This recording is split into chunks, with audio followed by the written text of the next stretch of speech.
Great Smoky Mountains. What a beautiful place. Nature's at its finest. You can see for miles, mountain range after mountain range. It is so vast and so beautiful.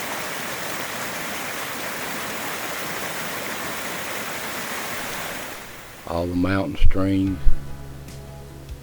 the peak mountains in the distance. It is just magnificent. Now here the park is 520,000 acres. That's equal to 800 square miles. And with the surrounding national forest, you could easily triple the size of the wilderness in these mountain range.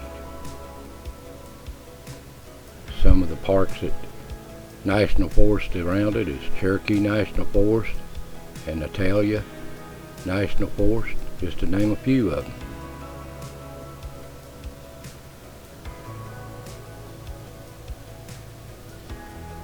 Now you can see, here's a geological map of just a 3D map of just how vast, how many hollers, how many ridges, how many deep crevasses and canyons and creeks, streams that's running out of these mountains. And I would say it'd be safe to say there's some places that man has never stepped a foot on. But it's so beautiful and it's so vast.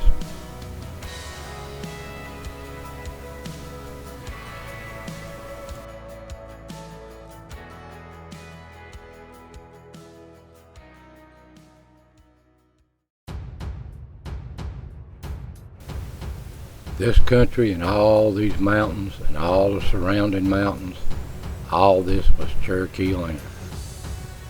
And I reckon they called the mountain the place of smoke. Here's the Cherokee name. These Cherokee hunted, fought for thousands of years here. Now the settlers and white men come in here in the late 1700s. They started setting up farms and just pioneering, living off the land, trying to scratch out a living.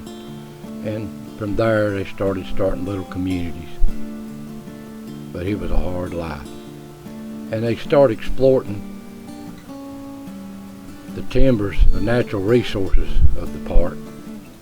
I reckon they had chestnut oaks in here 300 foot tall. And they really hauled them out of here. And this logging community set up was Elkmont, Tremont, Greenbrier, just to name a few. There's Cosby, Gatlinburg. They hauled them out of here. And the park acquired this land about 1933, I guess, and they opened it up as a park in 1934. Now here, Franklin Theodore Roosevelt opened the park up in the ceremonies in 1934. Don't know how many attended.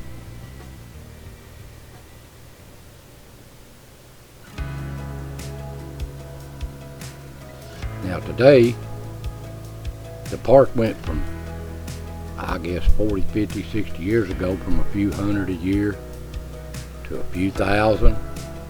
And about 20, 25 years ago, it was about 2 to 3 million. Now today, I'm told that it's 10 million visitors a year. 10 million visitors.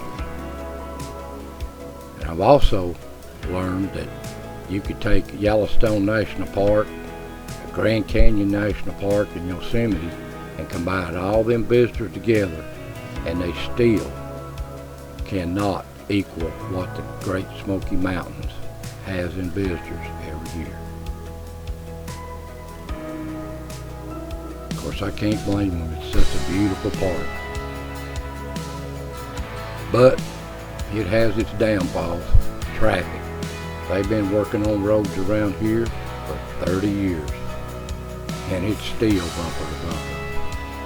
I've seen it dead stop from Gatlinburg back to 407 exit at I-40. That's a good 12 to 15 miles away.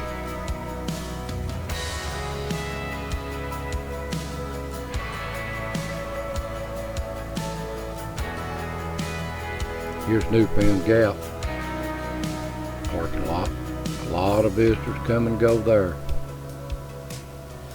Right on the very top of the state line between North Carolina and Tennessee. A lot of hikers come through here. I reckon the Appalachian Trail passes right through here. Here's Clemens Dome. It's about a half a mile to walk in the parking lot. Beautiful sight you could see for miles and miles. And here's the tunnel to Cage Cove. I reckon it's just been newly repaired, upgraded.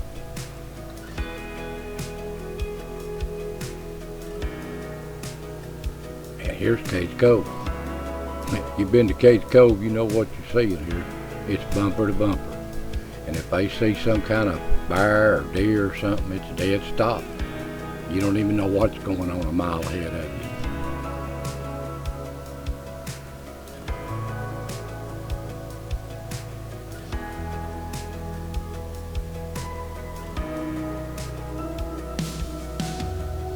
A lot of people don't never see no wild animals of no kind. This is where the only place they ever see them.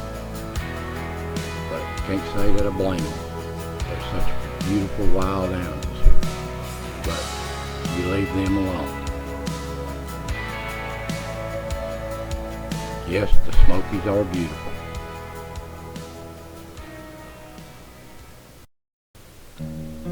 This park, what people don't know, it has a dark and mysterious side to it. It's still wilderness. And a lot of strange disappearances have happened in this park over the years. There may be 10,000 visitors come in here, but only a handful go on trail. All right, here's a map of the United States. It shows all the missing people throughout the country in national parks. And you can see that's a lot of people. And here's the area that we've been talking about, the Great Smoky Mountains, where North Carolina meets Tennessee, right there along the boundary line, that mountain range. And a lot of people been found, been missing, some good, some bad, but there's still 5 people missing to this day. And you can see this mountain range, it's so vast. Some places are inaccessible. So many hollers, so many crevices, so many canyons, so many ridges. And I would say that some places has never been stepped in to this day. Like I said, there's a few people goes on these trails, probably a few hundred, or maybe 1,000 or so, but only a handful goes off trail. And off that off trail bunch, some places are just inaccessible. Sometimes they don't come back. And you can see these woods when you get off the beaten path. Nature's unforgiving if you're not prepared. And some of them get caught off guard or have an accident or get lost. Anything's possible. But these woods are dark and mysterious. Especially in these big old mountains where the sun probably don't hit it but an hour a day, if that, for all the canopy over the trees.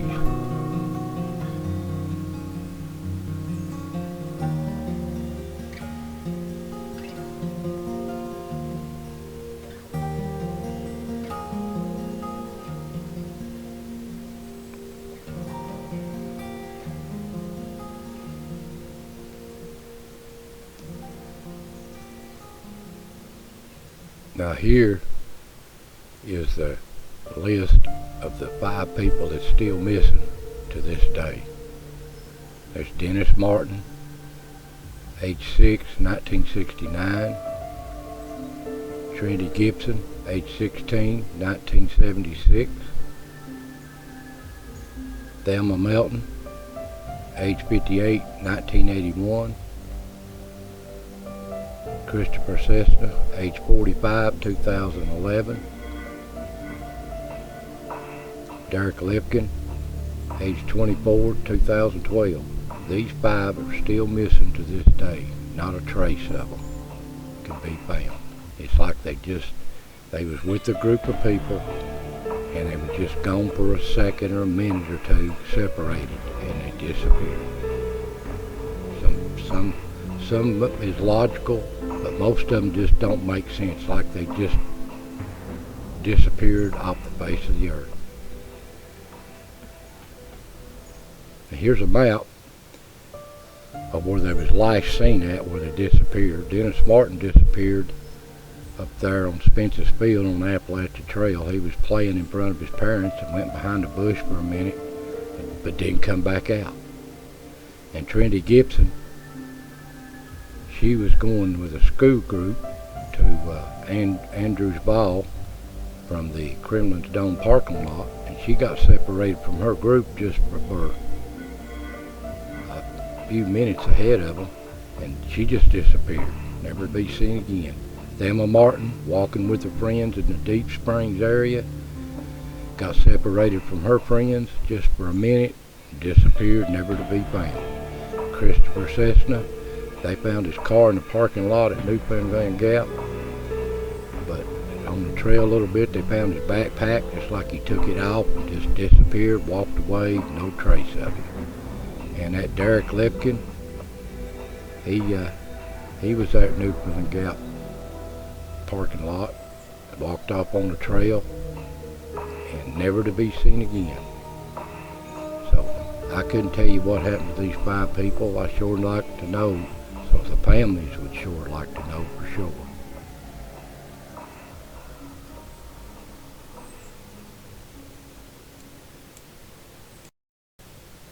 Again, as you can see how vast these mountains are. If you just take the time to really look at some of these maps, it's not just a little walk in a city park. This is wilderness, people. So if you get up on one of them ridges somewhere and get down where you may walk 10 miles out of your way, if you can walk it, it's some steep country. We're going to look at some possibilities here of what could happen. Most of the time people just get lost and exhausted, and according to what time of year it is, they get hypothermia and they just pass away. But some cases it's not that way. Some just cannot be explained. They just simply disappeared for no good reason. And they've searched with dogs and thousands of searchers. Now here, you've probably heard of David Palace. He's a real expert on missing, especially in these national parks. He's done a lot of investigation, so if you've not seen any of his kind of work, check him out. He's got a book series on 411 missing, a lot of stories about the Smokies, people missing, and all around the country. So check him out. And right here, this is there's things in these mountains, there's things in the ocean that people's not seen, and they're just eventually finding it, and still you'll never see. And I'm still a firm believer in these wilderness. These things that don't want to be seen are in these mountains, hid. Now, the Cherokee called them the sloping giant. Now I can't pronounce the word, I'm not even going to try to insult them, but they believe in them too, because there's a lot of history and stories about these Indians seeing these creatures too. So anything's possible in these mountains and these wildernesses.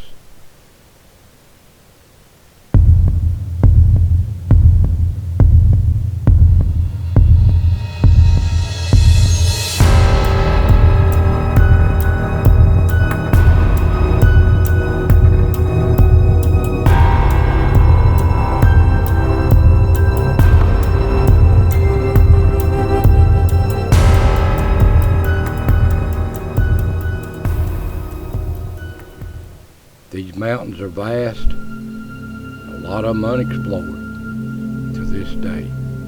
So I thank y'all for watching, and I'll see you next time.